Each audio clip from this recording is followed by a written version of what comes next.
Merkel Media.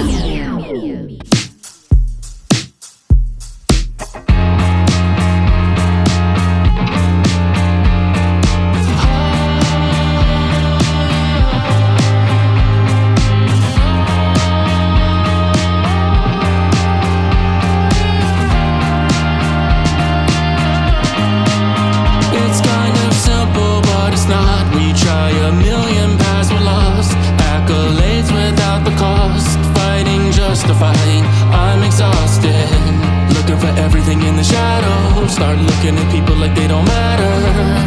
I'm waking up to the fact, more than a little bit shallow. I'm lost in this hole, but I don't wanna. I'm lost in this hole, 'cause I'm just trying to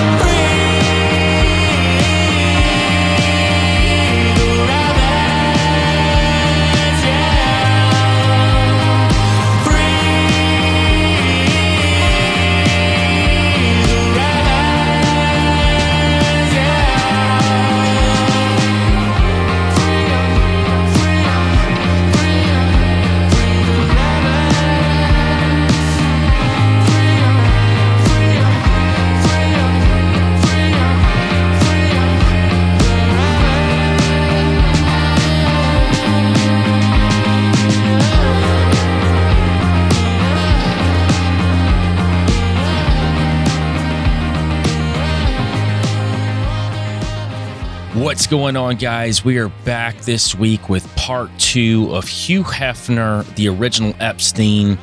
And last episode, we really got into his operations, what he was doing since the inception of Playboy. And we even dovetailed it into the occult and how he envisioned himself to be a Pan-like figure, as well as his weird connections to Grendel from the Tale of Beowulf. So that was super interesting. And we are now going to get even deeper into more of the secret operations that Hugh Hefner may very well have been involved in. We're going to talk about several key central characters in this, and we will go a little bit further into why that we can look at him and say that more than likely he was working with some sort of 3-letter agency like the CIA to bring women in, use them to blackmail other people, to be able to get those said people to do an act on what the government would want them to do. Now, we're going to start with some of the more controlling aspects of how he controlled some of these playmates, and we're going to get into pig nights, which is important because this was one of the central ways that he used to videotape the people who would come in and be a part of these quote-unquote pig nights. And we'll also talk about the secondary mini mansions that were being ran by his close associates. And we'll really get into Monarch Programming on this episode. Now, this entire episode's not going to be about Monarch Programming because that's a massive topic. However, we will touch on Monarch Programming, and then we'll talk directly of how Monarch Programming is tied into Hugh Hefner. Very similar to MK-Ultra being tied into Aleister Crowley, which I've talked about. I didn't get into the deep specifics of MK-Ultra. It was more about his relationship to MK-Ultra, and the same thing will be done here today when it goes to Monarch Programming and Hugh Hefner, because there's a lot of circumstantial evidence that is so much that you would have to be silly to turn your head to the side and say, well, no, he wasn't a part of any of that. It's too much going on that ties some of these women directly to those programs, and that will be on the back half of this episode. Hey guys, before we get back into the show, I just want to let people know who have been asking how they can donate to the show to help with the show's growth. You can become a member here on YouTube. There are 3 different tiers. There is Nephilim Portal Babies, there is Nephilim Hunter, and Good Nephilim. Each one of them have a few different things that come along with them, but the one thing that comes with all of them is custom emojis that you can use in the live chats and in the comments below. I really appreciate all the love you guys have been showing. And listen, if you can't become a member, just you donating your time is one of the best gifts that you can give this channel. For now, let's get back into the show. But I want to start with Crystal Hefner, who was Hugh Hefner's last wife, who was still married to him when he died. And she was a part of the Secrets of Playboy documentary, which we've talked about in the first episode. And at first, she was very supportive of Hefner. And obviously, she would be supportive of Hugh Hefner because she was with him till he died. So she was very careful about what she said until he died. But she was an American model who was the Playboy Playmate of the Month for December 2009. And she was the 3rd wife of Hugh Hefner from December 2012 until his death in September of 2017. In 2009, she began dating Hugh Hefner, who was 60 years her senior. She joined the Shannon twins as one of Hefner's girlfriends after he broke up with Holly Madison and the other girls from the Girls Next Door, and they came in and became the new Girls Next Door that was implemented into the television series. Now, she actually broke off the engagement on June 14th, 2011, 5 days before their planned wedding. And then she came back around and got married to him later. And we'll get into that here in a second. In 2020, Crystal Hefner claimed she almost died due to a fat transfer procedure considered to be plastic surgery. She had a tell-all memoir she published in January of 2024 called Only Say Good Things, Surviving Playboy and Finding Myself. And that's when she really got into a lot of the toxic behavior and the environment filled with sexual abuse. And she actually claimed she was imprisoned during her time at the mansion. And she said she had to play mind games to survive. And we'll get into how the allowances worked with the Playmates too, because they didn't get a lot of money and they were only given $1,000 a week to survive on because Hugh Hefner didn't want them building any kind of nest egg so that they could survive without him. So clearly he's not this sexual liberator of women that he's claimed to be, at least as a front, right? He's been promoting that up until the time he died. And that's something that a lot of people realized after he passed. And especially when the documentary came out and a lot of women came forward and were very expressive about what was actually going on in the Playboy Mansion and these mini mansions, which we'll talk about today. And one of the things about Crystal Hefner was her parents romanticized money and fame a lot. Her dad was Ray Harris. He was a talented British singer, and he had been an opening act for Sammy Davis Jr. and Johnny Cash in Australia.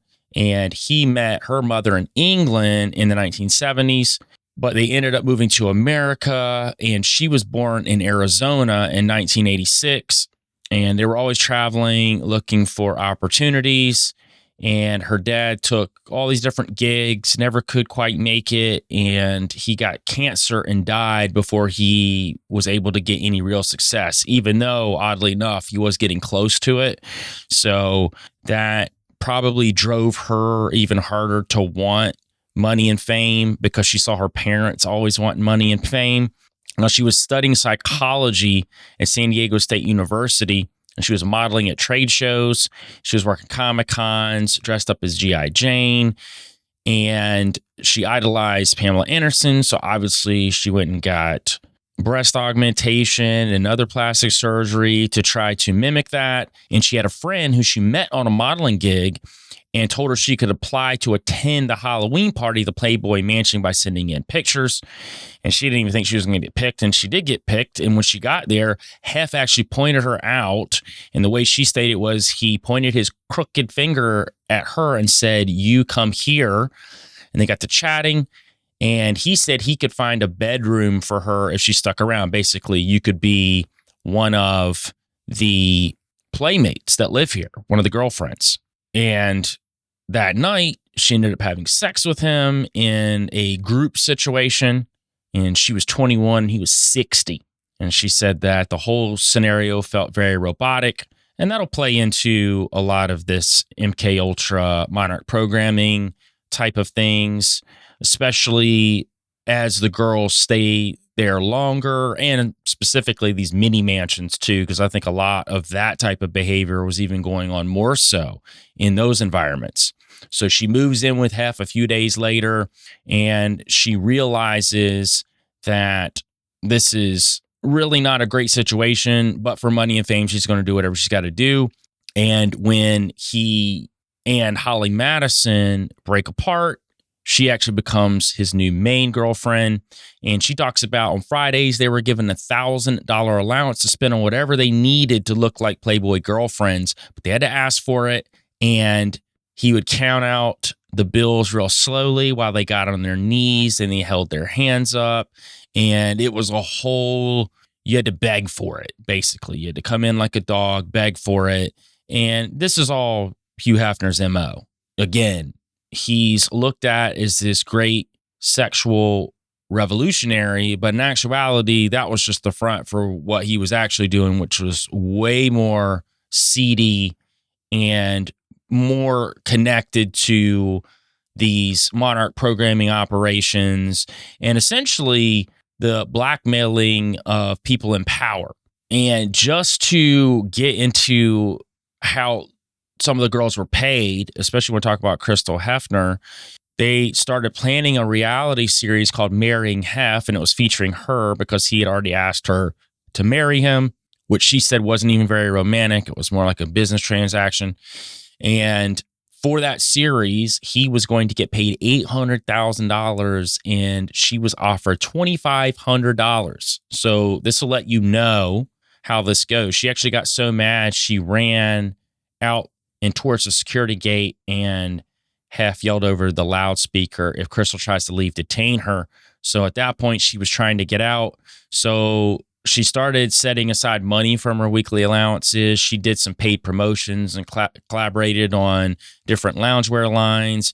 And just, we were talking about earlier, the 5 days before the wedding, she leaves and she tries to start her own lingerie store in LA. And she dumped about 80 grand into it. It did not happen for her. It didn't go well. And out of the mansion, she said she felt invisible. She didn't have any kind of connections. And that's kind of the controlling aspect. So ends up, one of Hef's reps reaches out to her and says he misses her. And so she decides to move back in and ends up getting married to him. So at that point, she is for sure looking at this as the next level of the business transaction that she was doing the first time when she first moved in. And she starts learning how to invest in the stock market, starts understanding cryptocurrency. She DJ'd on the weekends for $7,500 every time she was showcased.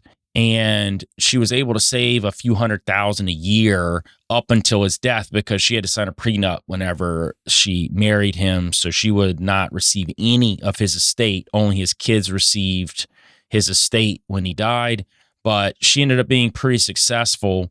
And she did come out, though, after he passed with the tell-all memoir and really explaining what was going on behind the scenes. And part of that, getting the allowance we talked about, was he would pick them apart about how they looked, how they dressed, and belittle them to the point that obviously they would keep needing him, right? He didn't want them to have confidence. He would say stuff, you need to hit the gym hard, you need to lose 10 pounds. So-and-so in the mansion looks better than you, and have them catfighting. It was just part of the daily control that Hugh Hefner brought about with the top tier women. These were the 10s, right? Remember, he does everything with women in tier systems. And this brings us right into pig nights. Now, the pig nights are talked about in the Secrets of Playboy documentary. However, on March 26, 2022, Stefan Tentenbaum, who was Hugh Hefner's personal butler, and he did a lot during this period of time. He comes out with a book called The Dark Secrets of Playboy, and he goes into more detail of some of the real hair-raising things that were going on that he personally saw that he had to be a part of. And one of those was called the Pig Nights. And Stephen Tenenbaum, he worked for Hugh Hefner from 1978 to 1979, and he talks about these infamous pig nights where all of these prostitutes were brought in. And again, they were called pig nights for a reason, because they weren't your 9s and 10s that lived in the mansion. These were a lower tier level of prostitute, obviously ones they thought they could just do whatever with, and these were legitimate call girls and prostitutes they brought in. And Hugh Hefner filmed these sessions, and he used it as protection against the visitors that came in. And he also had it as blackmail to put over their heads, especially in what I'm suggesting is that he was working with the CIA. So if he had these things, the CIA would go to these people who were either government officials or some sort of high-level celebrity and say, hey, look, this is what we need you to do. We have this, we'll release it, but you need to do what we're asking you to do, and everything's going to be okay. And if you want to get even further with Tenenbaum, how much he was involved with this, I mean, he even cleaned the toys that were used during these sessions that Hugh Hefner was videoing. So he was a part of all of this. And they would bring in these prostitutes, porn stars were also brought in, and they would host these dinner parties, which Hugh Hefner would not even eat at these dinner parties. He would just sit back, smoke a cigar, and watch. And when it got to the nitty-gritty later on, he preferred to watch and video what was going on. In some cases, had hidden cameras all through the house. And Tenenbaum even said Hugh most of the time never had sex with the women. So this wasn't something that Hugh really enjoyed. And we'll talk a little bit later today how Hef even talks to some of the Playmates about how that he was more of a voyeur when it came to a lot of these things. And I think that plays a lot into this connection to him being the precursor to Epstein, because Epstein was very much in the same category. It wasn't these guys weren't doing awful things to these women, because they were, but there was this other level to it. And I think it's not just the voyeur thing, but also the fact that this was keeping themselves not implemented in what was happening on camera, and then also having the footage of the people that they needed the footage of to get it to the right agencies, so these agencies could use that for their own benefit. And these women that would show up were paid bonuses. The rougher the treatment was, he would also bring in male porn stars like John Holmes. And again, this was a thing that he would put on every Thursday night. And this is according to Tenenbaum, but not just him, but several other Playmates talk about this craziness. And again, call pig nights. The staff was not allowed to call it pig nights around the women. So this was just something that was used as the moniker for what it actually was. But even the women that came in had no idea what it was actually called. And according to Tenenbaum, he had a whole library for these acts with different people.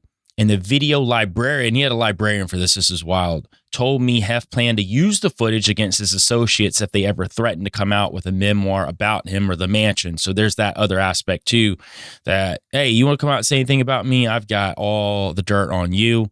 And the Playboy Mansion was viewed as a safe haven for celebrities without the prying eyes of paparazzi, and in many cases, the police, which we talked about in the last episode too, especially when it came to Quaaludes and cocaine and other drugs.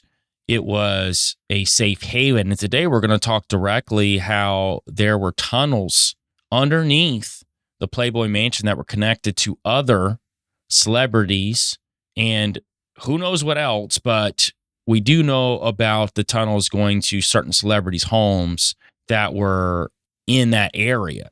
And I'll actually show you blueprints today of the tunnels underneath the Playboy Mansion, which were released. As a matter of fact, they were talked about on a lot of mainstream outlets when the blueprints came out.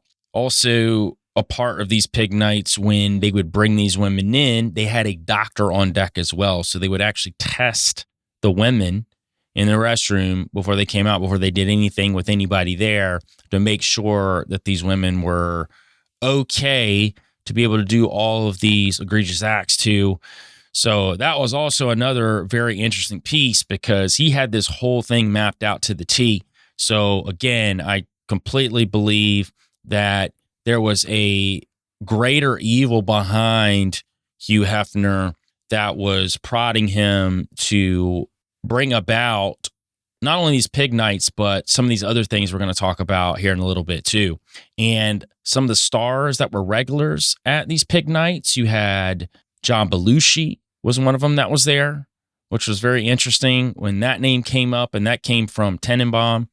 So it wasn't just no-name individuals, right, that were showing up to this. We're talking about high-profile actors, actresses, sports athletes, government officials, all that.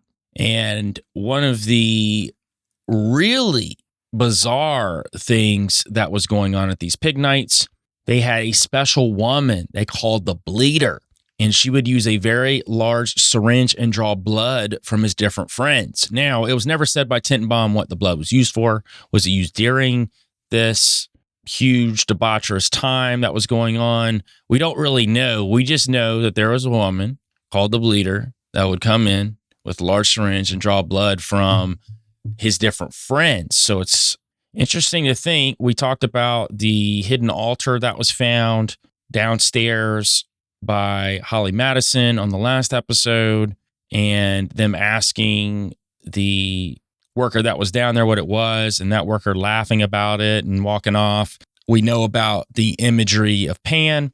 We know there was something occult there. We don't have a whole lot of overt ties where he was being blatant about it, but a lot of these guys don't.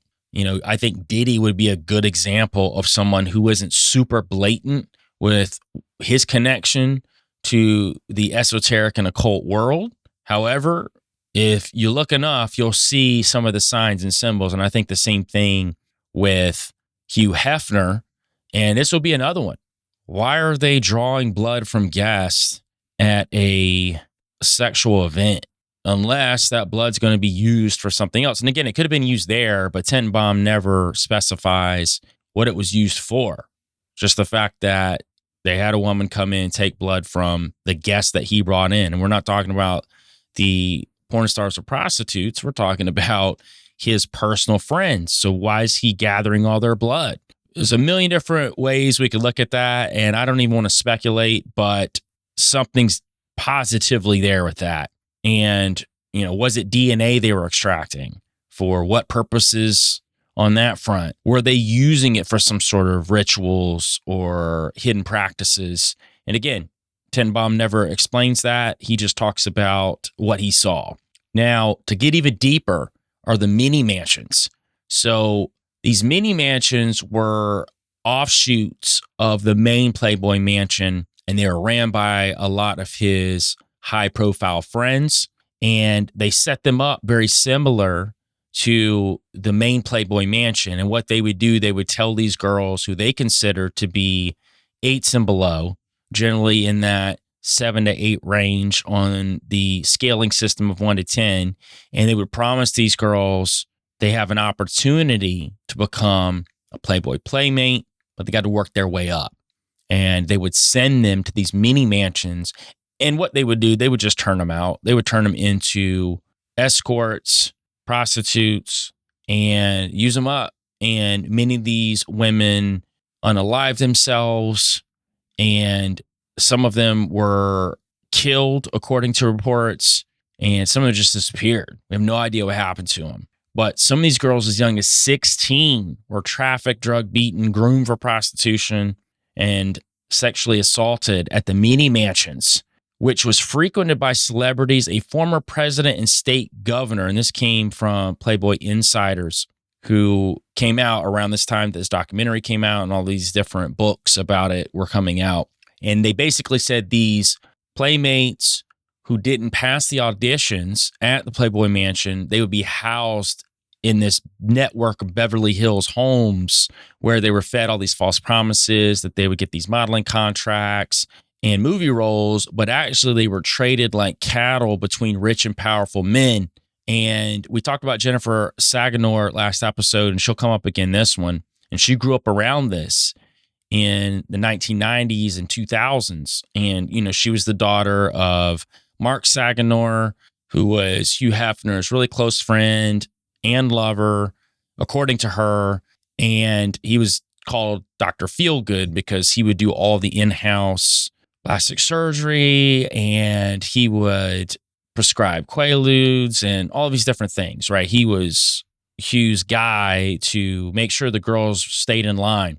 And she talked about some of the parties at some of the mini mansions and said the young women were encouraged to inject hard drugs, dosed with date rape drugs without their knowledge before they were thrown into a room full of a pack of wolves, essentially. And they were pimped out. And again, they were turned into escorts. They were turned into prostitutes that were being used as clients for top celebrities and top politicians. So again, they weren't Playmate material. You know, even though I think the Playmates in a lot of ways were just an even higher level of escorts, but they were Hugh's personal group. Whereas these girls, Hugh would never even really see. And that was the other thing about the mini mansions. Hugh very, very seldomly ever showed up to any of these things, if at all. He had his guys that would run them, and he was more hands off. But I would venture to say, if we want to get into the speculative arena, that those houses were also rigged with cameras everywhere. It wouldn't surprise me if a lot of that footage was funneled back to him, and that was more of his role in this.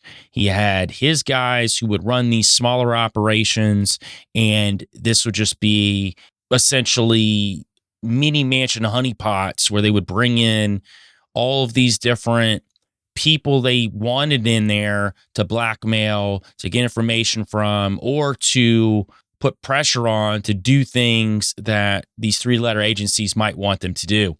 And they would even run fake modeling agencies out of these mini mansions. So they would say, they would have the full setup. Oh yeah, we've got pictures we'll take of you here, we'll do this here. But it was just a grooming process and really just breaking these women. And Jennifer Saganor actually came out with a memoir in 2005 and had over 200 pages stripped from the book by her publisher's lawyers, and they feared legal retaliation from Hefner. There's a reason for that, because Hefner actually got an early copy of it before it came out. So somebody slipped him a copy. It turned into a whole thing, and she talked about being 16 years old, stumbling across one of the girls in the mansion, naked, beaten black and blue, and she was taken away by security, given Valium, and disappeared off the planet. She said she saw another young Swedish mini mansion resident and Playmate reject called Paulina Svensson overdose in a bathroom after taking drugs from a man, and they wrapped her in a blanket, left her in a bedroom without calling a police or ambulance, and she overheard one of the men tell the other man that she's dead. Svensson's father actually showed up looking for his daughter, and Saganor lied and told him she didn't know the girl because she was scared of any kind of retaliation that might happen from Hugh or any of the other men that worked for him. And she said she felt a lot of regret for not coming out sooner about that, which it's a very complex thing when we're looking at what people should do as opposed to what they do, right? Because on the one hand, we could argue that, well, to do the right thing, you need to come forward and you need to let people know what's happening, which I do agree with that.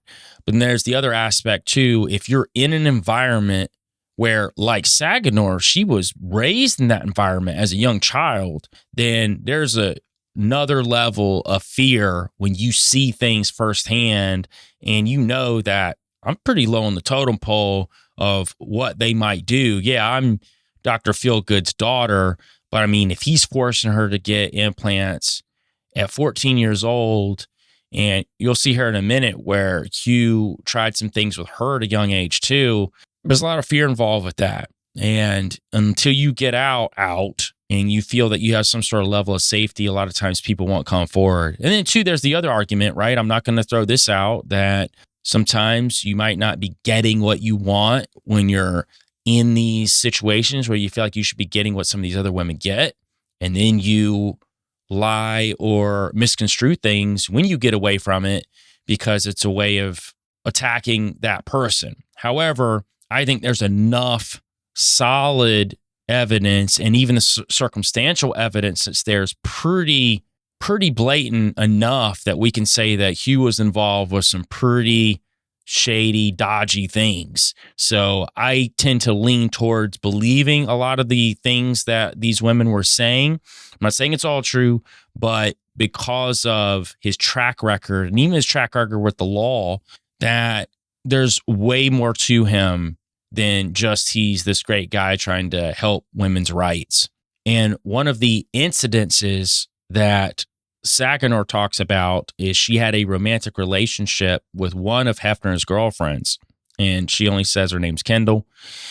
And this is when Saginaw was 17. And so Hefner actually orders the two girls in his room and asks them to do things in front of him, and then told them to end their relationship when they refused to do it. And he says, and I quote, "It's now painfully clear that you two can't keep your hands off each other. I'd like to see what that's all about." And that's part of the deleted chapters of the book that got removed, those 200 pages. And Hugh says, "Few know this about me, but I'm a visual man. I prefer to watch." So that's what he tells them. Now, I think there's a level of that for sure. That's true. But I also think it goes back to his job, that he was working with some of these agencies to retrieve information. But then I also think he was a voyeur too. So this would be probably more in this case of the voyeur side of him.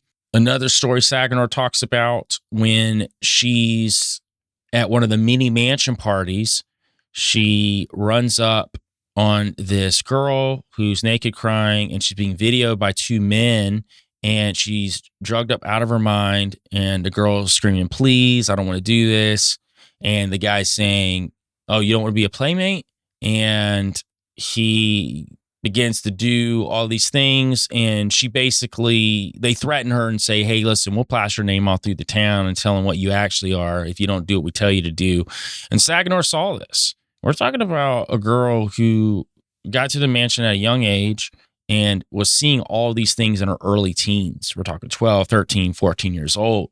And we talked about the book not coming out in its entirety in 2005. And Josh Behar, who was the editor for the book, and the publishing house was HarperCollins, and he was disturbed and shocked when he read her manuscript, and he really wanted to put it out. But he also said that Hefner's wealth and influence spooked the publisher's lawyers, and they actually, despite receiving 15 affidavits from associates of Saginaw backing up elements of the story, they still said they didn't want to do it. And part of the reason was Hefner got an early copy of it somehow, and then it wasn't getting as much publicity. So obviously he made some calls to his higher ups and said, "Listen, we need to make sure that this book is getting no steam at all." So some of the mansion owners, these mini mansion owners that Saginaw talks about, is financier Bernard Kornfeld, and he was a prominent businessman and international financier who sold investments in U.S. mutual funds, who was tried and acquitted for mismanagement of the iOS Investors Overseas Services. And he came from a fairly poor background. He actually started out as a social worker and then worked his way up the mutual fund sales company iOS, with principal offices in Geneva, Switzerland. And we know a lot of things go on in Geneva, Switzerland, including the WEF. So that's prime real estate for any kind of global nefariousness that most people will talk about. Now, after he was arrested for supposed mismanagement of the mutual funds, he did 11 months in preventative prison. He ends up getting acquitted, and he ends up moving to Beverly Hills, California. And then he started integrating himself into the film industry circles. And around 1992, he lived in the Gray Hall Mansion, which was built in 1909. And this is where one of the mini mansions was located, was in Gray Hall. And at Gray Hall, the parties were often organized by ICM talent agent Jack Gallardi, and ICM is International Creative Management Partners. And it was a talent and literary agency with offices in Los Angeles, New York City, Washington, D.C., and London. And they represented clients in all fields: motion pictures, television, music, publishing, live performance, brand entertainment, new media. So they were involved with everything at the time. As a matter of fact, Jack Gallardi repped Hollywood greats like Charleston Heston, Burt Reynolds, Sylvester Stallone, Jerry Lewis. That's just to name a few. And he actually set up these parties for Bernard Kornfeld. And Bernard Kornfeld himself was close to a lot of very famous people: Elizabeth Taylor, Michelle Fairbanks, Warren Beatty, which we'll talk about Warren Beatty when it comes to these tunnels here in a little bit, Lawrence Harvey, Richard Harris, Al Capp, Tony Curtis, a lot of older actors and actresses that maybe a lot of the younger audience might not know who some of these people are. But if you're in the older demographic, I'm sure you knew all of those names.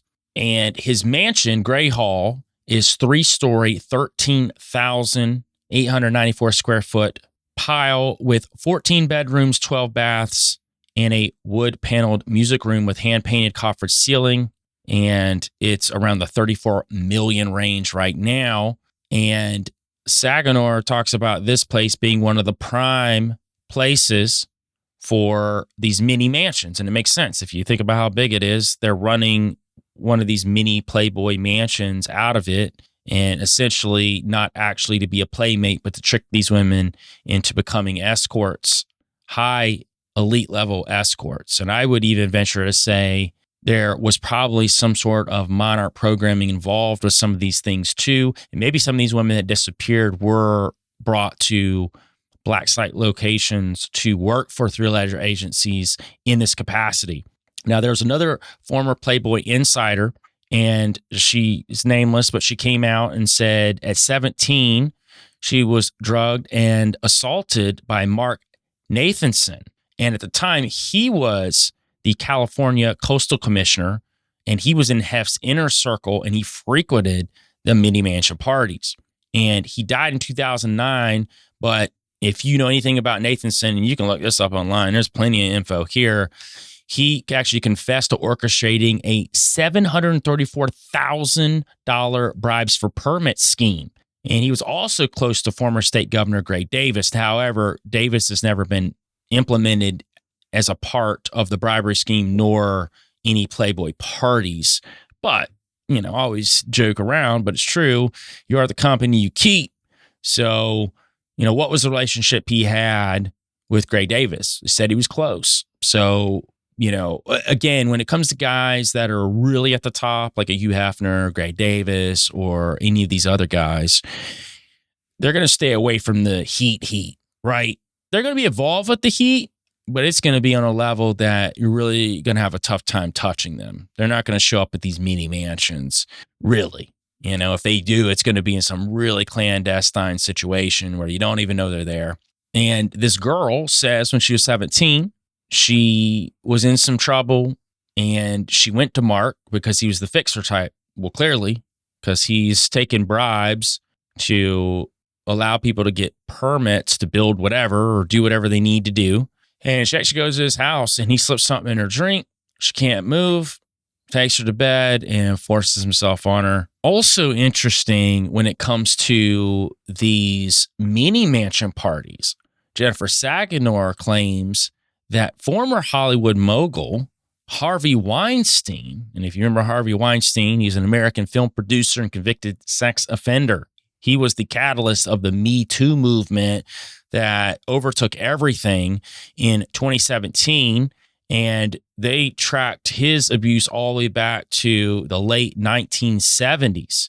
And he was the co-founder of Miramax. And he put out films like Sex, Lies, and Videotape, The Crying Game, Pulp Fiction, Heavenly Creatures, Shakespeare in Love.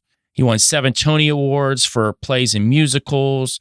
He won an Academy Award for Shakespeare in Love, which we just talked about. He was big time. And he would essentially do what Hugh Hefner did, but on a different level when it came to movies. Hey, I'll give you this part. I'll let you do this if you do this for me.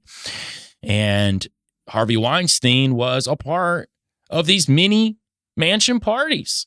Also, fashion designer Peter Nygaard was also a part of these mini parties. And he was a Canadian businessman, former fashion executive. He founded Nygaard International, which is based in Winnipeg. But in 2020, the FBI carried out a search warrant of Nygaard's offices in New York City after he was accused of sex trafficking, sexual assault, and racketeering.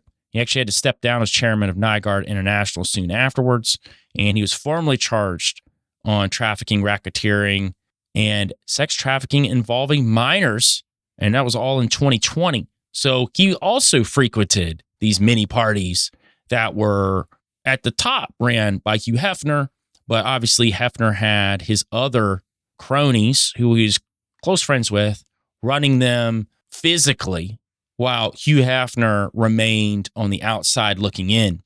And if you're getting guys like Harvey Weinstein and Peter Nygaard there, you can only imagine the politicians and some of these other people that were at these mini mansion parties.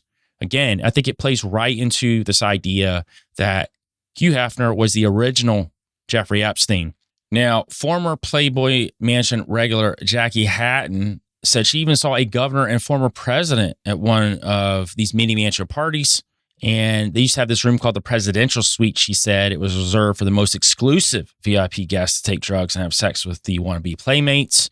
She said they bring these girls in from the Midwest. They had these guys who posed as modeling agents and talent scouts, and they would tell them they could be the next big thing, but the guys knew they wouldn't make the cut to get to the actual main mansion. But they knew that they could turn them out and turn them into a version of Monarch Programming. And some of them, I think, actually may have been involved with actual Monarch Programming as well. And Hatton was a regular at the Playboy Mansion in the early 2000s, and she gained access through her best friend, who was Hefner's girlfriend at the time, Anna Nicole Smith. Now, for people that don't know, Anna Nicole Smith was an American model, actress, and television personality. Started her career as Playboy magazine centerfold in May 1992. She won Playmate of the Year in 1993. She also fashion modeled for Guess, H&M, and Heatherette. And one of the things when it comes to Anna Nicole Smith that Jennifer Saganor and Jackie Hatton talked about is they realized an evening where that someone even as famous as Anna Nicole Smith was disposable in the eyes of Hefner. And they remembered the night where 10, 15 girls came down a staircase, and Hatton says it seems like all the girls were on the menu, even Anna Nicole Smith, whoever was up for grabs. And even though that she was Playboy Playmate of the Year in 1993, Staten said that Anna Nicole Smith had pretty much run her course. She was around 30 years old at the time, and Hef even made a comment, she's being phased out. So again, this was about keeping these women in line, keeping them under control. You're giving them $1,000 a week, and they're doing whatever for that. You know, they've got full access to everything that you have. But again, it's all in controlled manner. They're not really living a free life. They're in prison. One of the insiders that came out when I was talking about these mini mansions said that the men controlling them would profit either through cash for pimping the women out or trading favors, including with Los Angeles city officials. So back to, hey, I need this building permit. Hey, I need such and such to go away and leave me alone so I can operate the way I want to. Well, this is the way to do it. And the other part that I brought up very early on when I was talking about the mini mansions where a lot of these girls are underage, a lot of them. And this is where I think a lot of the more underage assault was going on was in these mini mansions. I'm not saying it didn't happen at the main mansion, but I really feel like that Hugh kept things as above the board as he could so he could have plausible deniability on anything that was going on at the mansion. I'm not saying there weren't things that didn't cross the line in the mansion. I absolutely believe there was, but I think it was very limited and it was controlled. Whereas I think these mini mansions were used for far more disgusting behavior. And to get into some of the disgusting behavior that Hugh Hefner was doing in the mansion, we'll talk about Linda Lovelace, which is a fascinating individual in her roller coaster ride in life. And she was an American pornographic actress who became famous for her performance in the 1972 hardcore film Deep Throat, which was an enormous success. And Chuck Trainer, who was her pimp/husband, coerced her into doing it, according to her. And she came out with an autobiography called Ordeal. And she was said to have become a born-again Christian, and she came out as a spokeswoman for the anti-pornography movement. The only issue is with that in the 90s, when she didn't have any money and her husband at the time divorced, she actually was showing up at some of these pornography cons or Comic-Cons, if that's the best way to say it. And she was signing things for people, and she did some like lingerie shoots and stuff. So it's really hard to say with her what's really going on there. And somebody that was abused as much as she was and destroyed, we have to have a lot of empathy there too, because I mean, she was pretty much, as soon as she left her parents and Chuck Trainer got a hold of her, I mean, he literally turned her out and she didn't make any money. He started with a lot of 8mm silent films for peep shows. And she actually did a film in 1969 called Dogorama. And it was a bestiality film. And she was clearly doing things with a dog. And this was all what Trainer, her husband, was pushing her to do. And I bring up the bestiality thing because I have to, because this ties directly into Hugh Hefner and what he was also doing.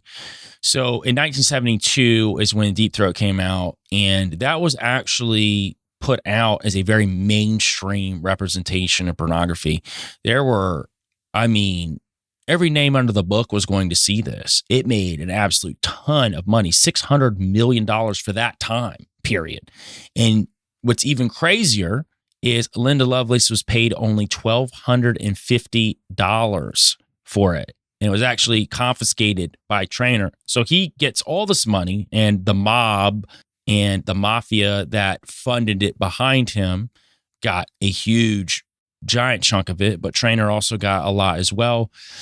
And this is basically pretty much her whole career. And she ends up posing for Playboy, Bachelor and Esquire between 1973 and 1974. So during this period of time is when she meets Hugh Hefner. And at one of these parties, Linda ends up hooking up with Hugh. Hugh brings a dog in, forces her to have intercourse with the dog. And not only that, Hugh Hefner himself has intercourse with the dog, which is absolutely disgusting. But I'm just showing the level of depravity that Hugh Hefner is willing to go to. He's not this sex icon. And I've said it a million times on these 2 episodes, but he's not. And this is very much in line with the things that Epstein was also doing as well. Now, that brings us into MK-Ultra Monarch Programming, Hidden Tunnels, and we're going to get really deep into the really nasty side of mind control. And what I think a lot of these women were under mind control. You know, if you listen to Girls Next Level and that podcast, Bridget and Holly will talk about a lot of instances where they don't remember. Oh, I don't remember that. I don't remember that either. And sometimes one will remember, the other won't. Sometimes they both won't, which makes me think that maybe some of these girls were also involved in some of this MK-Ultra Monarch programming and had no idea. To this day, don't know. And that's very typical with women who go through Monarch programming. They don't uncover these huge mind gaps until way later in life, because part of the programming is training your mind to think one thing's going on while another thing is actually going on. Now, Monarch programming, also known as Monarch mind control, is a trauma-based mind control, and it's often linked to the CIA's MK-Ultra project. It posits that severe trauma, often inflicted during childhood, is used to create multiple dissociative identities within a person. And DID, dissociative identity disorder, is believed to exploit the natural human capacity for dissociation, using extreme trauma to fragment the personality and create separate alters or identities. And if you get into DID, which was previously known as multiple personality disorder, and that is characterized by the presence of at least two personality states or alters. Diagnosis is extremely controversial, largely due to two opposing models of the disorder. Proponents of DID support the trauma model, viewing the disorder as organic response to severe childhood trauma. Critics of the trauma model support the sociogenic, in quotations, fantasy model of DID as a societal construct and learned behavior used to express underlying distress. So you got one camp that says that DID exists and it is a product of child trauma, whereas the other side says that it's actually a fantasy model that people use to create a new life for themselves, essentially. So I'm sure that both options can be true depending on the person, but I do think that DID actually absolutely exists. And I'm not even saying that we're talking about monarch programming here. I'm talking about children who have been messed up as children with all kinds of different things, that they'll create these separate personalities themselves to be able to cope with what's going on.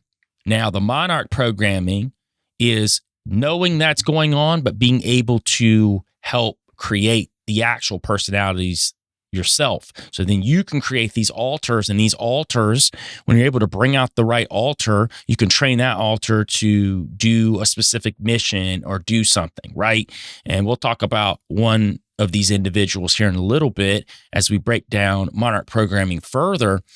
But it is definitely complex, right? The whole DID thing is very complex, and usually, typically starts before 5 to 6 years of age. That's when it's probably at its worst. DID can be with people who move into their teens and adulthood, and that's typically what they try to do with monarch programming. They want to get them young so they can do this to them young and break them.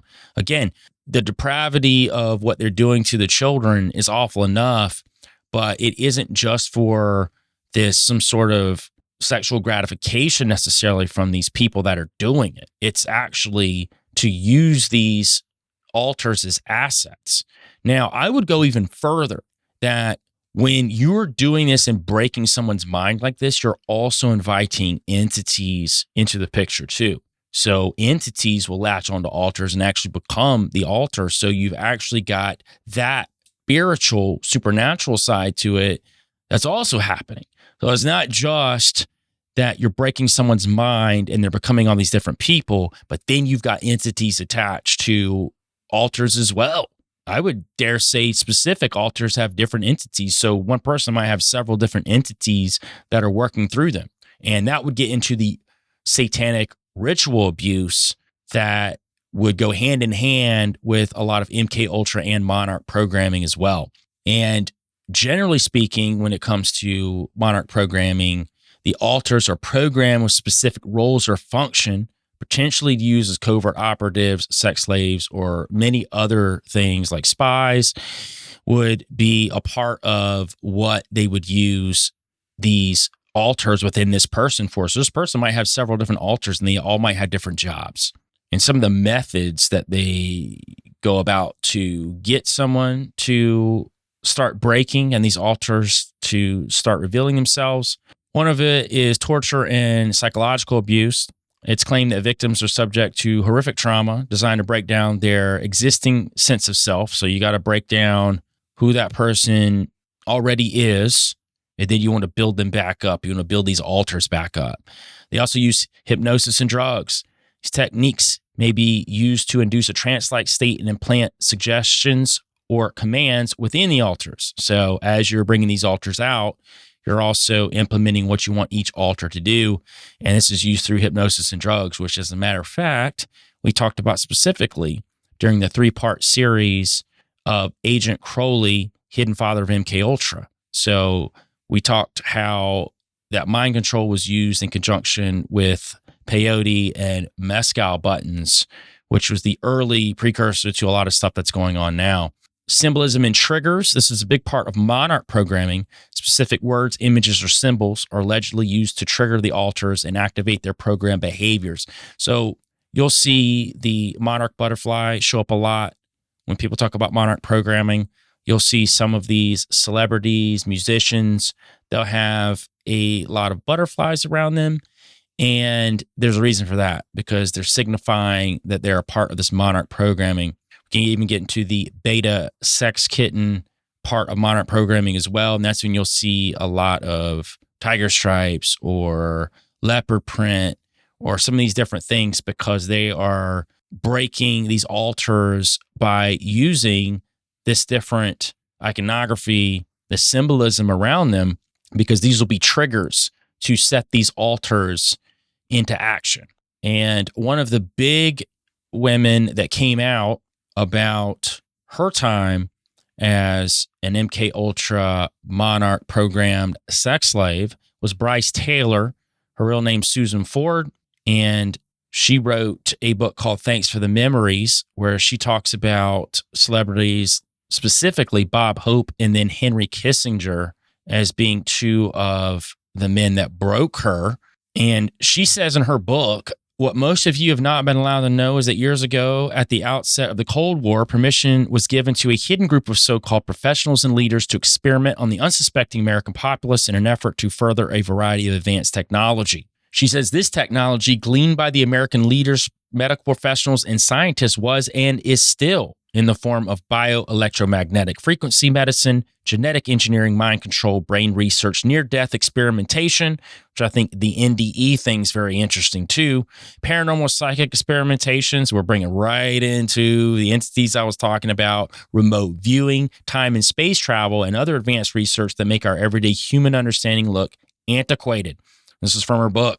So she ties this right into Monarch programming and right into MK-Ultra programming. Now, again, all we have is Brice Taylor, real name Susan Ford, word on it, right? Her book, her word on it.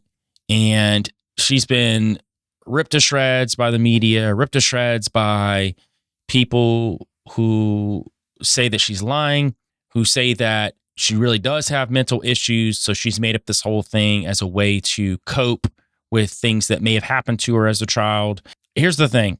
We'll never know for sure, but I can say this. I wholeheartedly believe that this stuff goes on. And she and several others came out around that time who had gone through this type of programming, and they were super detailed. And it wouldn't shock me if a lot of this was true, right? And it takes a lot to be able to come forward and talk about this, especially when you don't even know maybe half the things that you did. You know, she didn't start uncovering this until she was older. And then all these memories started flooding back of all these awful things that happened to her and awful things she did as a part of the programming. I think that's very tough for people too that would be a part of this type of experimentation, would be to find out that you killed people, that you did awful things to people, but you were under mind control when you did it. And what's really crazy was after they were through with her, according to her, that her memories of her life during that period of time were far different than what actually happened. And then when she started remembering, she said, oh, this is disturbing. And it took years of memory work to start untangling the knot of what happened. And it actually happened when she was getting her master's degree program in graduate school, and she was forced to leave it and had to enroll in daily therapy and really start going through it. And she breaks down this form of what she calls high-tech slavery, and basically the story of the creation of a human robot. And she said as a little girl, she was subjected to ongoing traumas, including multiple and continual assaults by her father, and was also used for child prostitution and child pornography. She said, for years, my father performed a variety of brutal ritual-type physical and psychological abuses.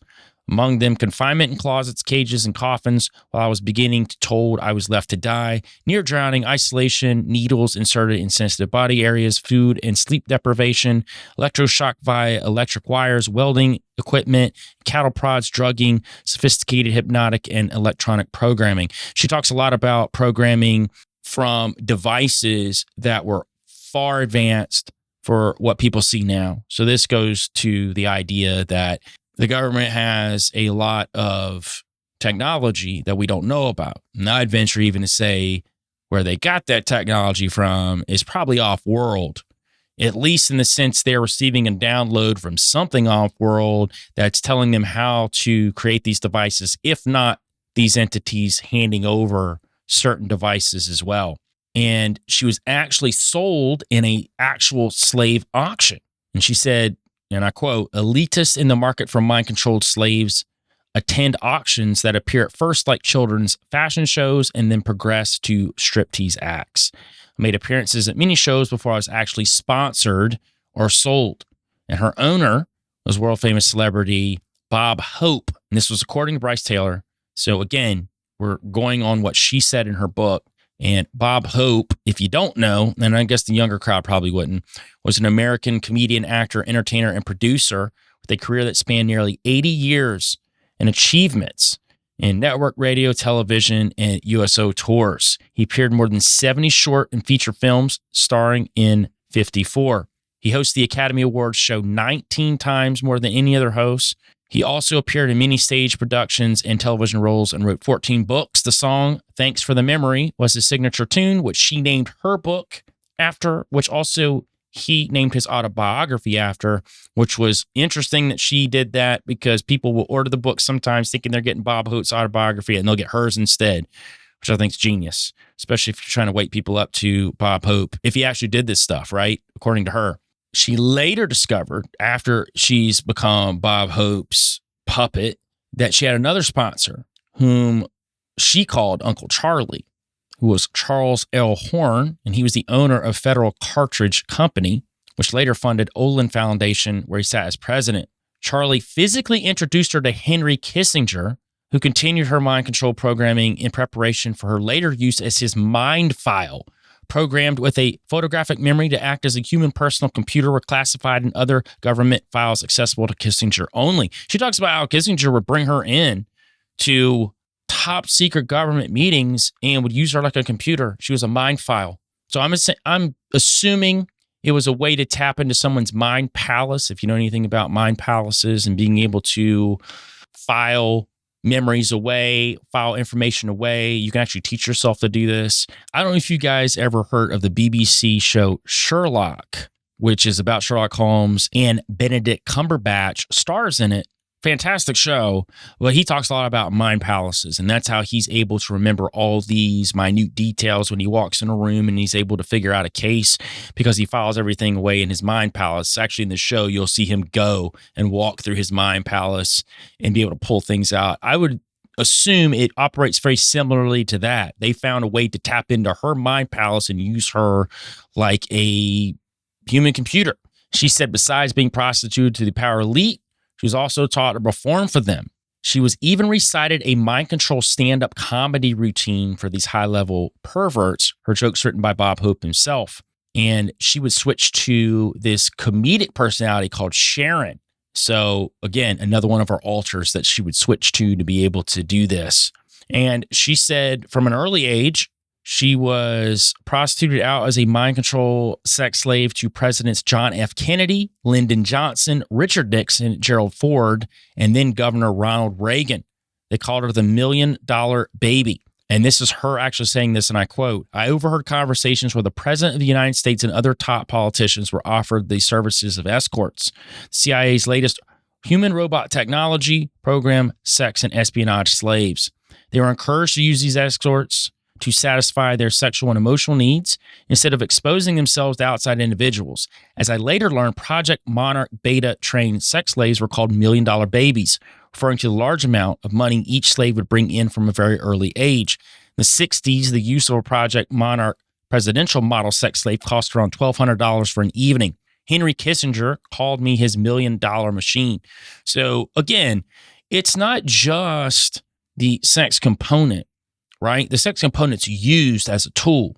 So while somebody buys this sex robot, essentially is what they turn them into, what she said they turn them into for $1,200 a night during her period of time, you got to think of the blackmail and the things that they're getting from these high-level individuals. Henry Kissinger knew what he was doing. These men knew what they were doing. If this story's true, then they knew what they were doing. And I wholeheartedly believe that this type of experimentation and programming is for sure still happening. And it happened in the past. And we know just from MK-Ultra Programming that a lot of these things were going on. This is just the next phase of it. She even gets into talks about her daughter, Kelly. And in one of her chapters called Baby Monarchs Are Born, she writes, while Reagan was president, the vice president, who was George Bush, was actively assaulting and traumatizing her daughter, Kelly. And we know plenty of conspiracies out there about George Bush and just the Bushes in general, about their proclivity for young children. And it said that George Bush was creating Kelly, her daughter, to be a renegade CIA operative, which was called a Bush baby. Now, corroboration of this heinous crime against children can also be found in a book by Kathy O'Brien called Transformation in America. And Kathy O'Brien's another one that came out around that time that said these things were happening. And she was also part of it. And she also had a daughter named Kelly. And it was claimed by government sources that these little girls were called Bush babies, or also called Kelly. So they're all called Kelly. So it's a moniker for what you are as a child who's going through this. And if you're this Bush baby, you're also called a Kelly. And they give you a name that all these other girls have. So the person who is inflicting the awfulness doesn't have to know their real name. So they have less attachment to them actually doing anything wrong. Oh, this is just a robot. It's not real. This is just something I paid for. So when Brice starts coming out of this, at one point, she starts having a flood of crazy memories that she did some awful things.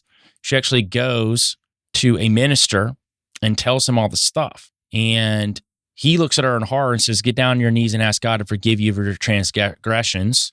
You're a sinner. She actually said when she got on her knees and started praying that Jesus appeared to her and said, get up off your knees and leave. You, my child, are innocent. You've done nothing wrong.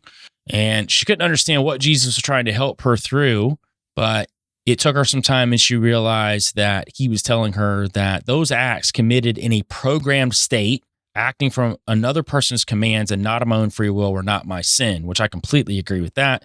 I don't know if she met Jesus or not, but it's a nice thought that if that's how that happened, then yeah, it's not your fault. And she said in the days that followed, the Lord showed her what he wanted her to see and stand for the mercy for others who had been similarly tortured and abused. So this is part of the reason why she came out, was to showcase everything that happened to her, to speak up for other women, and I would say men too, that this happened to behind the scenes, and to put it out to light. Again, we don't know for sure if it's true. This is the book she wrote. And I always try to preface that because it's not like we have solid evidence. We can say, hey, we know that this happened and this person was convicted for this. We don't. We just have her word. But I can say that she, along with several others around the same time period, were coming out with very similar stories of what had happened to them. And it's all very plausible, especially when you're talking about MK-Ultra and mind control. We have to leave all possibilities open with that. Now, you may ask, you went in a whole little spiel about Brice Taylor. What does that have to do with Hugh Hefner?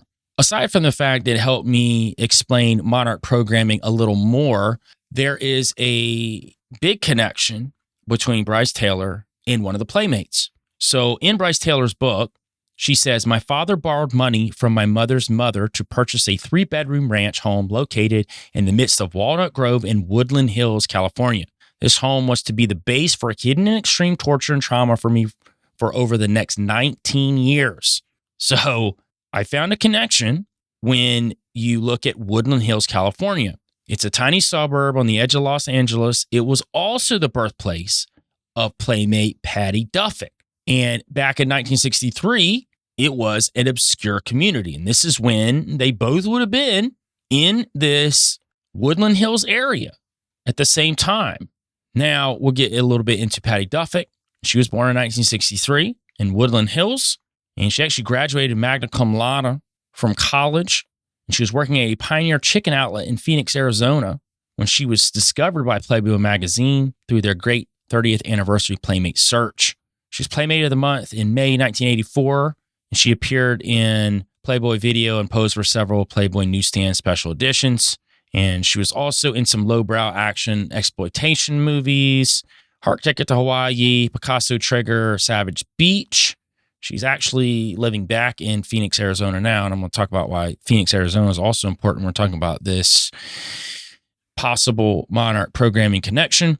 But she was also in a Playboy film called Playboy Midsummer Night's Dream Party 1985. So if you'll remember, last episode, I talked about the Midsummer Night's Dream Party with the girls next door, and they talked about the pan mural that was painted, which I showed. And if you're watching on YouTube or Rumble, you'll see the pictures come up as I'm talking. But on the last episode, I showed the mural of Pan, who was painted in the form of Hugh Hefner. I find that fascinating how long he's been doing this Midsummer Night's Dream Party.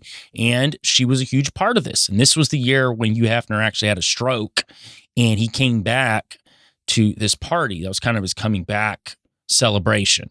So if you think about it, if Brice Taylor, real name Susan Ford, was abused so terribly under this CIA operation in Woodland Hills and didn't remember it for years and years and years, isn't it weird that this Playboy Playmate was also born in the same place?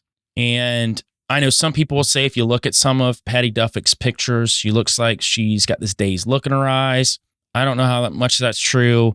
To me, it's very similar when people are like, I can see the demon in their eyes. Christians are notorious for that. Oh my goodness. Somebody will be talking something on a show or a podcast they don't like, and they'll look at them and be like, I can see the demon behind their eyes. You need to stay away from them. Do it now. Listen, you can not agree with something someone says. It doesn't necessarily mean they're demonically possessed. They could be, but as Christians, we got to get over our pretentiousness of our supposed spiritual intuition that's kicking in, that's showing us, I know, I'm pointing out the evil. Get away from it. It's very, very narcissistic and pretentious as Christians to do that. And that's just a little side note. It made me think of that when I was looking into Patty Duffy, and I had seen some things where they said you could see the dazed look in her eyes. Maybe it's possible. If it is, then that would also lend to Monarch programming. And she actually came out and said, when they interviewed her early on in her Playmate career, she said, I guess I'm pretty conservative, though. Of course, if I were to say that to someone who found out I was in Playboy, he'd say, right, real conservative. But I am in a lot of ways. I've never modeled before in my life. So naturally, I hadn't modeled with my clothes off. I was nervous. It was kind of embarrassing at first, but now that I did it, I'm glad. I'm definitely glad, but it was real scary. So the thought pattern is, if she does have a dazed look in her eyes, if she's being Monarch mind controlled, then she would go against her personal belief system. And that's true. There's a part of that. She was also in crazy shape, former sprinter, soccer player. She played racquetball. She jogs regularly. She's an outdoors person, super great shape. And that would also lend to Monarch programming if they wanted to use her for certain types of missions. We have no solid evidence of her doing any missions, but we do have this crazy connection with Woodland Hills and there being a CIA operated Monarch program that was home to Susan Ford. Also, if we tie into the fact that she was discovered in Phoenix, Arizona, that's also the home of supposed, I always like to do that because if we don't have solid evidence for something, I like to say supposed, MK-Ultra victim Linda Carter, who's also from there. If you don't know who Linda Carter is, she's an American actress, singer, and beauty pageant contestant. She's best known for her portrayal of Wonder Woman in the television series Wonder Woman that aired on ABC and later on CBS from 1975 to 1979. She was like the first Wonder Woman. She also crowned Miss World USA in 1972. and finished in the top 15 in the Miss World 1972 pageant. And it said that she was a beta sex slave as well for MK-Ultra Programming, and she's from the same area. Obviously, this is a little bit of a looser connection than a small suburb like Woodland Hills where MK-Ultra Programming is going on. Phoenix is a lot bigger, but some of the first citizens of Phoenix were Freemasons. And the city's also overlooked by a white pyramid called Hunt's Tomb. And I'll show this up on YouTube, but it's crazy. And it's a panoramic view of the eastern valley of the sun. So, and Freemasonry has been riddled all through Arizona. The Grand Lodge of Arizona was established in 1882, and representatives from 4 existing lodges. We got Arizona Lodge in Phoenix, 1879, Tuscan Lodge in Tuscan in 1881, Solomon Lodge in Tombstone, 1881, and White Mountain Lodge in Globe. And they were all instrumental in forming the Grand Lodge. And there's a whole story about how that lodge was brought about. And it started in 1863 because there were political concerns, and the pressures of the Civil War were largely responsible for the separation of the Arizona Territory from the New Mexico Territory. In the same year, President Abraham Lincoln appointed John A. Gurley as governor of the newly created Arizona Territory, but Gurley died before he could arrive in the territory. That's, to me, is suspicious because they replaced him with John Noble Goodwin, who was appointed by President Lincoln in his place. Now, Goodwin was a Freemason, and his party arrived in the Arizona Territory in December of 1863, and he established the territorial capital of Prescott. And in 1864, 9 Master Masons held a meeting in Prescott at John Goodwin's house. Brother Goodwin presided at the meeting, and to satisfy themselves that all present were Master Masons, those 9 Masons decided to apply to the Grand Lodge of California for a dispensation to open a lodge at Prescott. And we've already talked about the lodges being set up there. So we know it is at its core a Freemasonic city, which a lot of cities are. So again, some of these are some circumstantial evidence, and I'm always key to point that out on the show. You know, when we're looking at research that is of the more nefarious kind, when we're trying to link some of these things, we have to draw from whatever we can, and then we can say this is possible. So it's possible that if she was a Monarch programmee, and we're talking about Patty Duffett, the Playmate, then she was in 2 areas, specifically Woodland Hills, which that is the big connection because that's where Brice Taylor was groomed as a child, and it's a very small suburb. So to say they both came out of there and they were possibly used as Monarch programmees, it's a little bit stronger link there than the Linda Carter Freemasonic connection in Phoenix, but you can bring that up because of what we talked about in Woodland Hills. So I just thought that was super interesting, a very crazy connection. Also, and I'll show this up on the screen, there's a video that Patty Duffett posted on Facebook. And at the beginning of the video, all these butterflies start flying. And then they just show different pictures of her. And then at the end, the butterflies fly back in. And a lot of times that's very indicative of Project Monarch, where people are drugged, hypnotized, electroshocked, and sexually violated in the most horrific ways to bring them under their mind control, split their personality into different alters, and force them to morph from a cocoon where they are curled in the fetal position for protection into a butterfly. And that's why the Monarch butterfly is used, because that's how the handlers project what is happening to them. So all these butterflies around them will signify breaking them down to release the altar, which then becomes the butterfly that they can use. So that's why you'll see butterfly imagery used around people who are suspected to be under Monarch programming.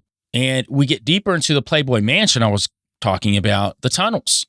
Well, it has a secret underground complex, and it said the tunnels were to the homes of Warren Beatty, James Cain, Kirk Douglas, and Jack Nicholson. So people could come and go in secret.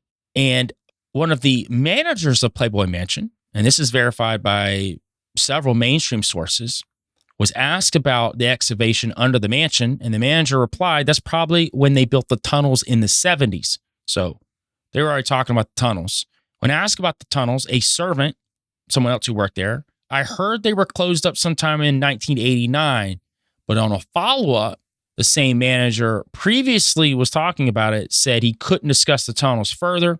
And on further follow-up, the staff relayed the message, Mr. Hefner does not wish to comment. And then the representatives of Nicholson, Kane, Douglas, and Warren Beatty also refused to comment. So, yeah, I'm showing the blueprints to you now up on the screen. These were released. And as a matter of fact, People magazine reported on it. And everything I just told you just now, it was reported by People magazine, and they even released the tunnels too. So it seems like that these tunnels were used for something. And if we want to connect it to what was said on part 1 that I talked to you guys about, the mysterious altar that was found by Bridget and Holly Madison, and them not knowing exactly what it was. Well, what if you got tunnels that are underneath the mansion, and this was a part of that? This was brought up from that, or who knows? I'm just speculating at this point, but it seems weird. We got these tunnels, very Disneyland, Disney World-ish. A lot of these places have massive tunneling systems. Denver Airport is said to have massive tunneling systems, and we never know why. They won't tell us, or they'll give us some very benign reason why they have tunnels. But this was never given a reason. As a matter of fact, the manager originally was very open to talking about it and then was told not to. So another Monarch programmee was CIA operative Laurel Aston. And you can go to her Facebook page, and she's been out and about talking about this stuff for a little while now. Again, same thing with Brice Taylor. It's her word, right? She's coming out saying she was a CIA operative, but she was also one of the people who went through Monarch programming. And she came out specifically and talked about in the mansion, Hefner drugged, assaulted women. He pimped them to Hollywood stars, and he blackmailed men he set up with young girls, having videotaped them. So the whole Epstein thing that we've been on this whole time, she came out and said this. And she was a whistleblower, an ex-CIA operative, and she came out talking about MK-Ultra Programming, Monarch Programming, satanic hives, and child trafficking rings, being a victim herself. And she says, the Clintons both abused me sexually as an underage child, and it continued into my 20s, as well as in later life. And she talks about Bill Clinton. He's a high-level Freemason. And she actually said that he's bisexual and prefers men, which would not shock me, because we talked about Hugh Hefner came out and said he was also very experimental. And most of these guys are, when you get into the mixture of the occult and ritualistic programming, that's going to be a big part of it. It's not really going to be, you don't look at sex the same way anymore. It's not about a man and a woman. It's about whatever. And she said she was provided to both Clintons beginning in childhood, and she was enslaved by the CIA, U.S. military, and she was taken to Washington, the White House, and that's when she was given over to the Clintons. Again, not really sure if we can take everything she says in her story to be true, but she was another one of these quote-unquote survivors that came out saying that, hey, this stuff's going on. And she is also one of the big proponents of talking about the large number of people who cross over from Mexico and the children that disappear, and them being put into these MK-Ultra and Monarch programs, and they just go missing. Nobody ever knows. And we see this happening around the world. And I believe it's 8 million children go missing every year. Now, some of those children do come back, but a lot of them don't. And it's very disturbing to think about that we have so many children that go missing a year and what's actually being done to them, especially when it comes to these black ops programs. And I told you last episode, we get a little bit into Bill Cosby, and Bill Cosby is a part of this, but we're not going to do a whole episode on Bill Cosby today, just a little bit, because I think it's important to talk about some of his connection with Hugh Hefner. And I would dare say even this Monarch programming, because I think these guys, whether they were knowingly or inadvertently a part of Monarch programming, they were complicit to it, right? So whether you're paying for the services or whether you're actually breaking the individual, They're still a part of it. And Chloe Goins came out, and she was a model. She talks about Bill Cosby drugged and assaulted her at the Playboy Mansion in 2008.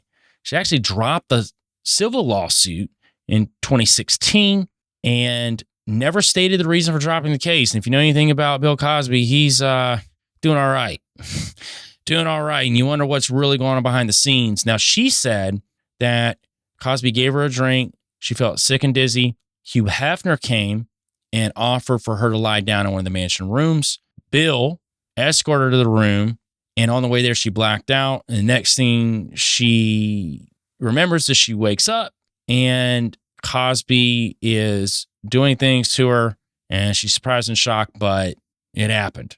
Now, this slides also into Paige Young, who was the November 1968 Playboy Playmate of the Month. And after years of being used by powerful Hollywood men, she shot herself in the head. However, there were a lot of mainstream reports that came out that said she died of a drug overdose, which actually isn't true. And I've got the police reports from this that state exactly why she died. And she was one of Bill Cosby's personal playthings. And she, quote unquote, dated Cosby. I mean, she was also passed around from Hugh Hefner to a bunch of these other individuals. And she's one of the ones that people think is part of the beta kitten monarch slave program. And Tamara Green Young came out, and she was a friend of Paige Young. And she said that she was in the area and she was seeing her boyfriend, and said that Paige called her and said Bill was on tour and she was traveling with him. And this is her words. "They picked me up at my friend's house, and I remember sitting in the back of a stretch black limo with them both, and Bill wanted to score some drugs. I called around and found a bag of pot in some place on the edge of El Paso. Paige was into her drugs, and Bill wanted to get her some. She was along on the trip like his pet dog. She was a very subdued person, or like Moon on the water in terms of her personality. We're clearly well acquainted with each other. It didn't seem like a new thing. As far as I know, they dated for a while. Paige always seemed in a stupor, a daze, like he was controlling her. All I remember is their relationship wasn't healthy. Paige was a young thing who was very much taken advantage of by the men of Hollywood. She was intelligent and talented. It's a tragedy what happened to her." And another one of Paige Young's friends, Richard Sample, talks about how she was passed around. And he said, "She told me about all the men who had abused her. She said she had an affair with John Hudson, and he had done awful things to her." And if you know anything about John Huston, he was an American film director, screenwriter, and actor. He wrote screenplays for some 37 feature films, and many are considered classics. He won 3 Golden Globe Awards, 2 Academy Awards, and he's on the Hollywood Walk of Fame. He did movies like The Asphalt Jungle, Moulin Rouge, The Man Who Would Be King, Annie, Casino Royale, Chinatown. He was Gandalf in the original Hobbit in 1977. He's done a lot. So again, if you're part of the older crowd, you probably know who John Huston is. And she said that John used to do crazy mind games with her, like hide her shoes, make her think she went crazy, just all part of this mind control, right? He had sex tapes of her like many of the other guys did, so they would threaten her with that. Now, there's another model named Melanie Myers, and she was friends with Paige Young, and this is where the death of Paige Young happens.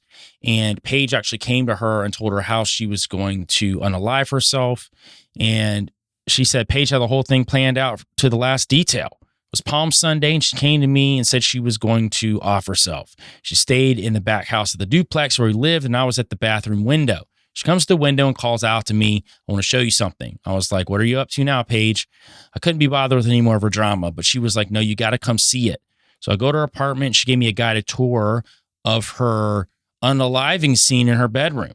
So she has a large American flag draped across her bed, and there was a pentagram laid out on the wooden floor. So Melanie doesn't know what's going on, and it was covered floor to ceiling with photos of Hugh Hefner. There were news clippings, magazine articles, and written across it was "Hugh Hefner is the devil, and I hate Hugh Hefner."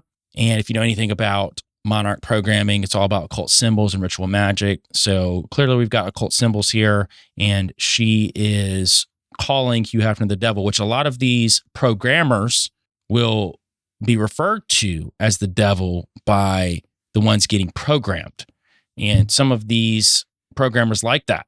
And because of the trauma and torture that the programmees go through, they view them as that. And again, back to, I think entities are involved as well. So let's not even throw that out when we're talking about being called the devil, when there could be demonic spirits that are involved with this whole thing too. Now, to the point I made about the overdose, that's the info that was put out mostly in the mainstream. But there's a police report that came out, and I will show pages of the police report. But the ID responds to a D5 call at the above location. Upon arrival at 1500 hours, ID was met by 8A53 Officer Sullivan, 515452, and Peckins, 15665. Death was pronounced at 1431. Upon arrival at the scene, they were met by EDI, who stated that the deceased was upstairs with a gun and was going to shoot herself. So that was Melanie, who they ended up talking to. And to jump down a little bit, the officers during this period were informed that a SWAT team was en route to stand by for their arrival. While officers were waiting for SWAT, suddenly ran into the deceased apartment. Officers fearing for EDI safety also entered the apartment. Officers found the deceased lying on the bed with what appears to be a gunshot wound to the head. Officers this time phoned for an ambulance, and they said they found the deceased lying on her back with her feet resting. Her head was pointed in the southeastern direction. There was no evidence of foul play. Inspection of the weapon showed it to be a .38 caliber. The weapon was fully loaded with one spent round. So this is straight out the police report. Shot herself. And if all of this stuff was found in there that Melanie was talking about, that we haven't seen any pictures to, we didn't know existed, then more than likely they covered it up. But clearly, if the mainstream was coming out, like findagrave.com said that she overdosed of sleeping tablets, and so did who's alive, who's dead.com. There were several other places that said that she died of an overdose. So I believe that was a fully covered up situation. Now, to get into really disturbing, probably the most disturbing part of Hugh Hefner, and we're talking about early Monarch Programming and mind control. I'm going to start with Brooke Shields, and she's an American actress. She's a child model starting at the age of 11 months. She gained widespread notoriety at age 12 for her leading role in Louis Maillet's film Pretty Baby, in which she appeared in nude scenes shot when she was 11 years old. And she continued to model into her late teenage years and starred in several dramas in the 1980s, including The Blue Lagoon and Endless Love. So they end up interviewing Brooke Shields later on, and she regrets all of this stuff. But again, she was a child. Her mom forced her into doing this. And she talks about her mother, Terry, and agreed for her to pose fully nude at the age of 10 for Playboy publication. So I don't know if you guys know this, but she was naked in glamour shots in Playboy as a 10-year-old girl. Hugh Hefner orchestrated this, and her mom, Terry. It's almost mind-blowing to think about that this was allowed, but they said it was art, just like the movie Pretty Baby, where she played this young girl who was forced into prostitution, and she was naked in that as well around the same time. So her daughters, Brooke Shields' daughters now, who at the time when the article was done asking her questions about this, they were 19 and 17, and they were like appalled. And they were like, it's child pornography. And they're like, would you let us do this? And she's like, no, I wouldn't. But she had a hard time trying to cope with it because she's also defended her mother over the years. And I think that's just a throwback to, she's my mom, I have to. But she admits that it wasn't just art. There were men there who were lusting after me, and I was 10, 11 years old. And we have to put Hugh Hefner at the top of that list of people that was exploiting her. He put her in the magazine. I mean, it's absolutely disgusting. And it was done under the guise of art. And this was released commercially. So it's our really first tie-in to Hugh Hefner and really underage women.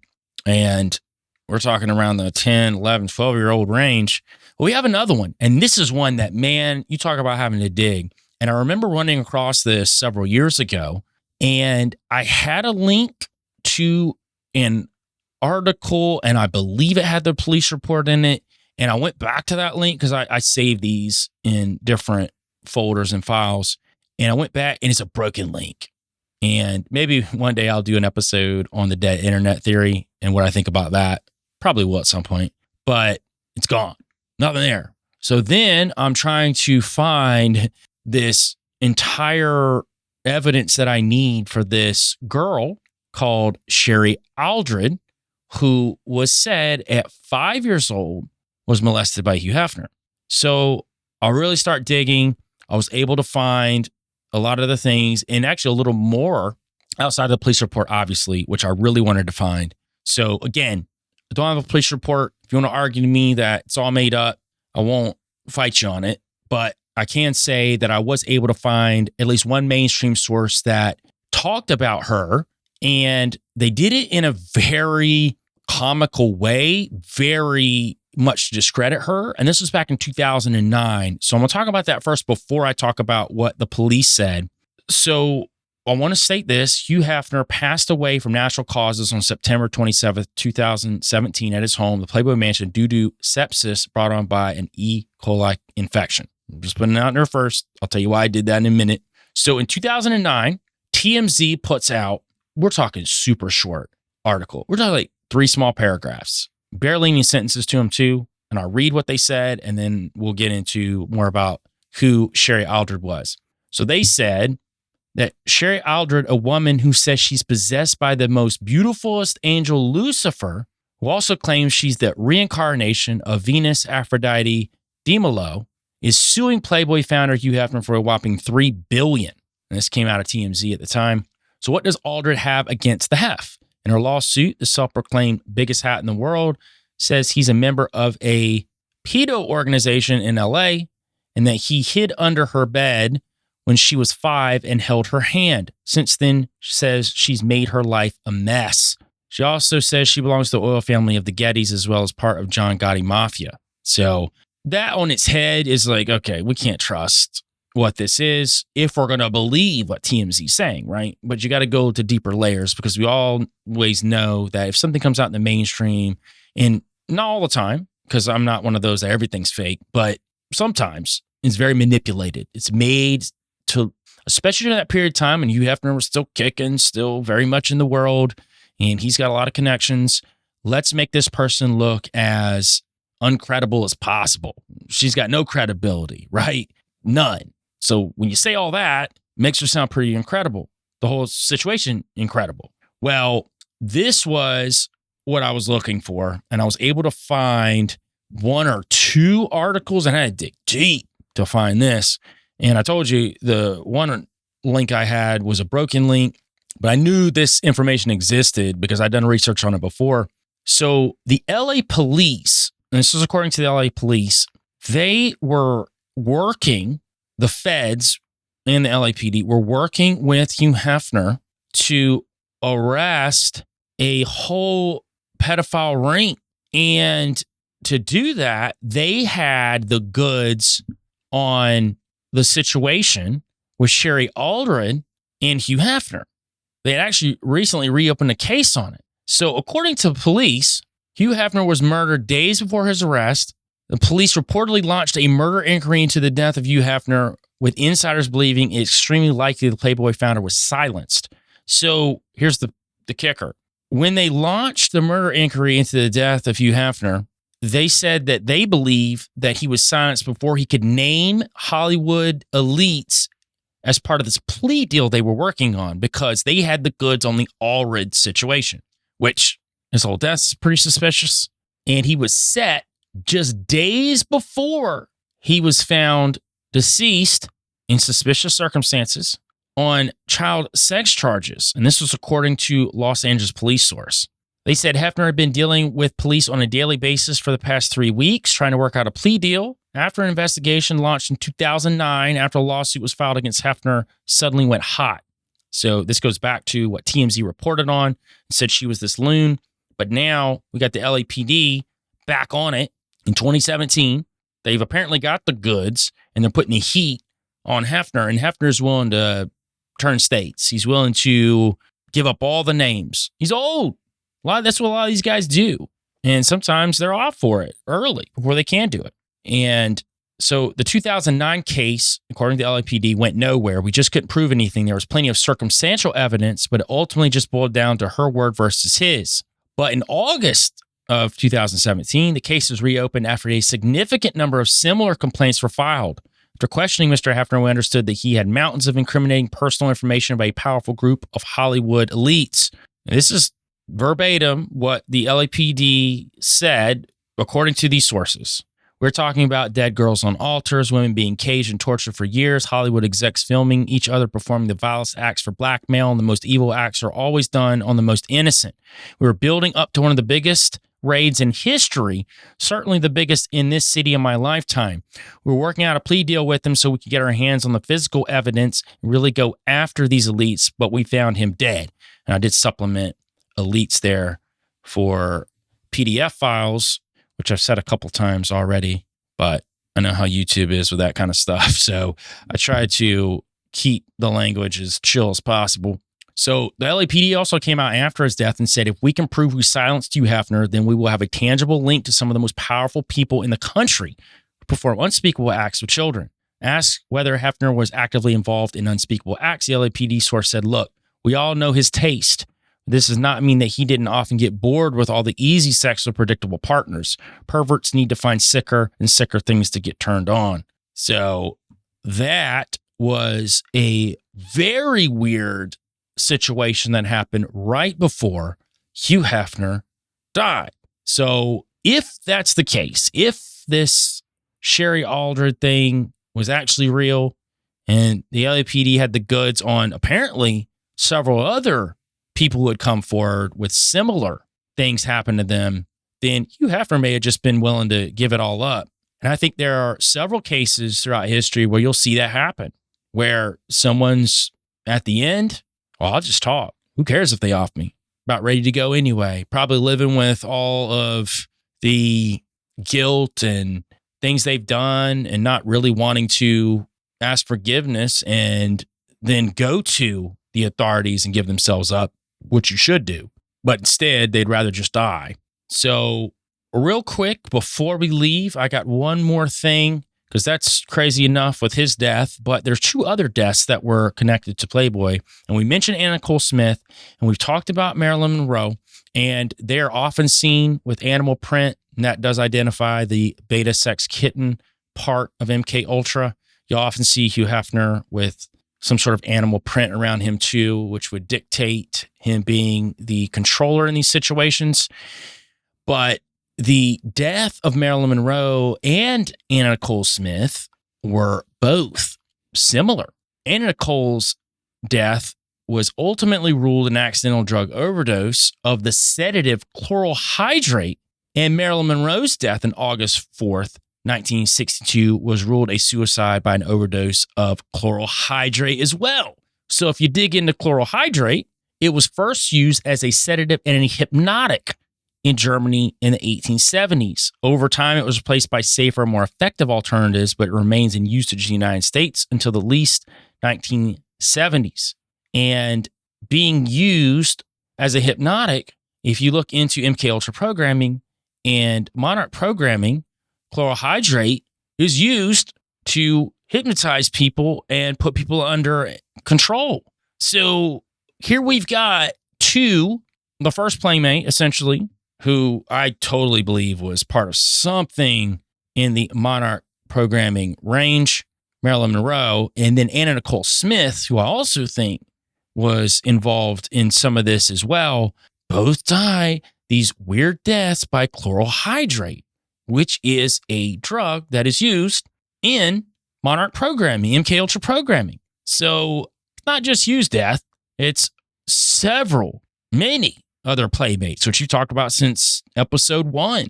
All these Playmates, mysterious deaths, some of them about to come forward with evidence. Some of them we might not even know if they were about to come forward with evidence or not. Some of them, their programming may have literally broken down so much they just had them offed. There's so many different facets to it that we may never know, but I can say this at the end of this, that Hugh Hefner was no good. And I believe with everything I've showcased in these 2 episodes that Hugh Hefner was indeed the original Jeffrey Epstein. And I believe wholeheartedly he was working hand in hand with the CIA or some 3-letter agency to facilitate them information through the honeypots that he was creating through the Playboy Empire. Well, guys, I hope you enjoyed these last 2 episodes. And if you enjoyed this, please go give a 5-star review on Spotify. Go give a 5-star review on Apple Podcast. Write a review on Apple Podcast. This helps the show grow. I can't say it enough. It helps the show grow. It's helped the show grow a lot already, but let's see it grow even more as we're about to go into a new year of Free the Rabbits. I love all your free range rabbits. On the way out, we're going to play my song Psyop. You know what it is, guys. Go outside, touch grass, and get your tail out the hole.